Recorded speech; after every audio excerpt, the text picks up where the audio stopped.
O ano era 2005, o mês era fevereiro e a Câmara dos Deputados precisava escolher um novo presidente. As forças aliadas ao governo se atrapalharam, se dividiram e uma disputa que deveria ser previsível acabou ficando completamente embolada. Naquele ano, pela primeira vez na história, desde a redemocratização, um candidato independente virou presidente da Câmara. Severino Cavalcante foi eleito na mais humilhante derrota que o governo Lula teve na Câmara. Ninguém tinha ouvido falar de Severino até então, um deputado do baixo clero que chegou à presidência da Câmara por acidente e que, obviamente, não tinha a menor ideia do que fazer dali para frente. Eu estou aqui com o presidente da Câmara, deputado Severino Cavalcante. Presidente, boa noite. Que dia, hein? Boa noite, é uma satisfação muito grande em que eu estou sentindo que a Câmara vai voltar à sua normalidade. Nós iremos votar matérias de suma importância para a população e com isso nós vamos dar uma nova impressão para o povo brasileiro de que a Câmara dos Deputados trabalha, trabalha e trabalha. O senhor pode adiantar alguns dos próximos projetos mais importantes que entrarão em votação no plenário?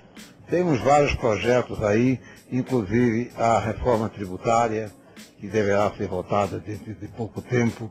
Temos a reforma tributária, a reforma política, temos a...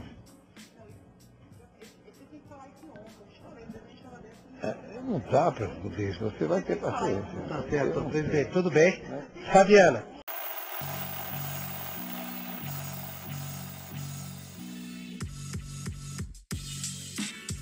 Qualquer político que prometa acabar com o toma lá da cá merece ser mandado tomar lá, porque é ingenuidade achar que as relações entre executivo e legislativo não envolvem esse tipo de coisa.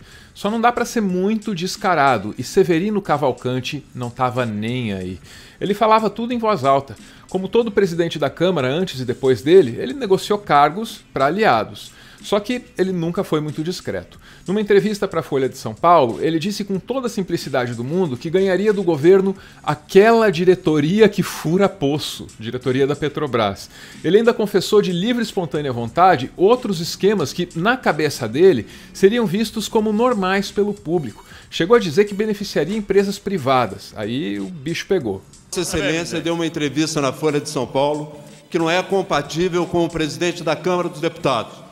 Vossa Excelência interferiu a favor de uma empresa que mantém trabalho escravo em nome da Câmara dos Deputados, telefonando para Ipiranga, que é uma empresa particular, e telefonando para a BR Distribuidora, que é uma empresa estatal. Vossa Excelência está se comportando de uma maneira indigna com o cargo de presidente da Câmara. Eu estou reclamando com Vossa Excelência porque não posso ainda entrar no Conselho de Ética contra Vossa Excelência. Sou um deputado isolado. Mas eu afirmo, Vossa Excelência está em contradição com o Brasil. A sua presença na presidência da Câmara é um desastre para o Brasil, um desastre para a imagem do Brasil. E Vossa Excelência ou fica calado, ou começa a ficar calado, ou vamos iniciar um movimento para derrubá-lo. Vossa Excelência, deputado, recolha-se a insignificância de Vossa Excelência e não fique fazendo insinuações que só cabe para Vossa Excelência. Eu não aceito. Além de tudo isso, também descobriram que Severino andava arrancando dinheiro do dono de um restaurante que funciona dentro da Câmara dos Deputados. Se o empresário não pagasse 10 mil reais por mês para ele, perdia o ponto. Bem coisa do baixo clero mesmo. E para ajudar o público a juntar Lé com Cré, Severino ainda confessou numa outra entrevista que tinha o hábito de guardar dinheiro debaixo do colchão. A chapa esquentou e ele acabou tendo que renunciar. Anos depois, Lula diria que a ascensão e queda de Severino não teve nada a ver com corrupção. Eu estou vendo um homem ali, o Severino, que foi presidente da Câmara. E ele foi eleito presidente da Câmara porque a nossa oposição queria derrotar o governo, achando que o Severino ia ser contra o governo. Pois bem, elegeram o Severino. Não levou muito tempo. Eles perceberam que o Severino não era oposição ao governo. Eles trataram de derrubar o Severino com a mesma facilidade que o elegeram. E certamente, aquela parte da elite paulista ou do Paraná que te convidava para fazer palestra toda semana, para falar mal de alguns projetos, hoje, se te encontrar na rua, não cumprimenta. E eu continuo tendo o mesmo respeito hoje que eu tinha por você há muito tempo atrás, porque a relação humana não é feito apenas de um momento. Talvez a queda de Severino não tenha mesmo nada a ver com corrupção. Afinal, a Câmara inteira sabia que Eduardo Cunha, depois dele, era corrupto também. Ainda assim, ele pôde ficar na presidência até cumprir a missão que tinha sido dada para ele, que era conduzir o impeachment de Dilma Rousseff. No caso, a corrupção, ele recebia, ou foi acusado de receber um cheque de R$10.000 por mês de um cantineiro da Câmara Federal. Né? Agora, a diferença é que o Eduardo Cunha roubou algo ao redor de R$500 bilhão e deve ter distribuído uns 350 por uns 150 a 200 picaretas. Severino durou só 7 meses na presidência da Câmara. Ele poderia mesmo ter sido cooptado pela oposição, como disse Lula. Acontece que quem tinha diretoria que fura poço era o governo. O caso de Severino entrou para a história como um exemplo daquilo que pode acontecer quando as grandes forças políticas não se acertam para definir quem fica com a presidência da Câmara. Porque sim, trata-se de acerto, trata-se de acordo, trata-se de toma lá, dá cá.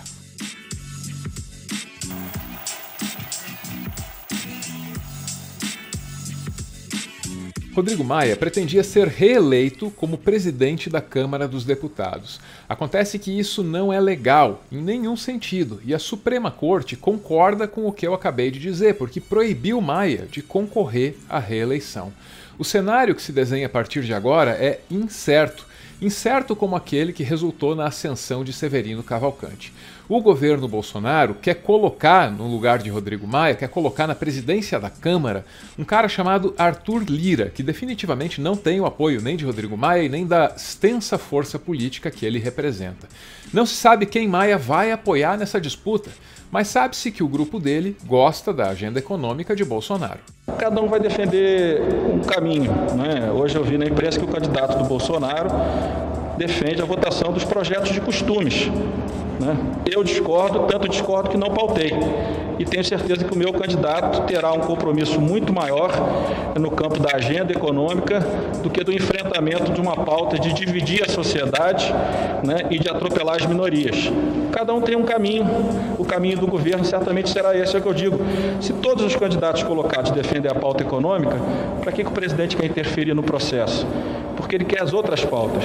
Ele quer a pauta contra o meio ambiente, ele quer a pauta das armas, né? Ele quer essas pautas que ele defende de forma legítima, defendeu na eleição, né? E que ele precisa de um presidente da Câmara patrocinado por ele para que ele possa avançar nessas pautas. Eu defendo outra pauta, defendo a pauta da modernização do Estado brasileiro, da redução das desigualdades, da redução do desemprego, da redução da pobreza, e isso se faz com uma agenda econômica que modernize o Estado brasileiro e que garanta a maior competitividade para o setor privado. O grupo de Maia pode até estar unido em torno dessa agenda econômica, mas pode se dividir facilmente conforme o governo ofereça um cargo para um benefício para outro.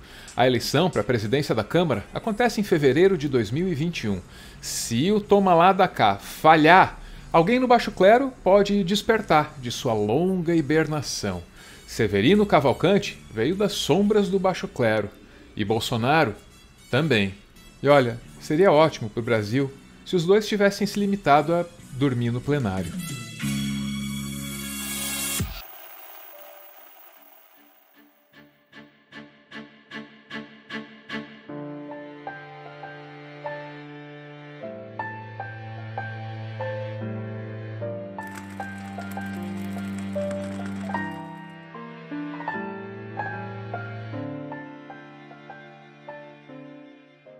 Muito obrigado por ver esse vídeo até o final. O Meteoro é mantido graças a uma campanha de financiamento coletivo. Quem participa aparece aqui no finalzinho para receber o nosso agradecimento. Hoje a gente está vendo aí o Maurício, artista plástico, professor de História da Arte. Ele envia para a gente uma mensagem em defesa da cultura, da educação, coisas fundamentais para que o povo possa fazer melhores escolhas e não se deixar iludir por ditadores e fake news. Quero agradecer todas as coisas gentis que vieram escritas aí no e-mail do Maurício. Muito obrigado, Maurício.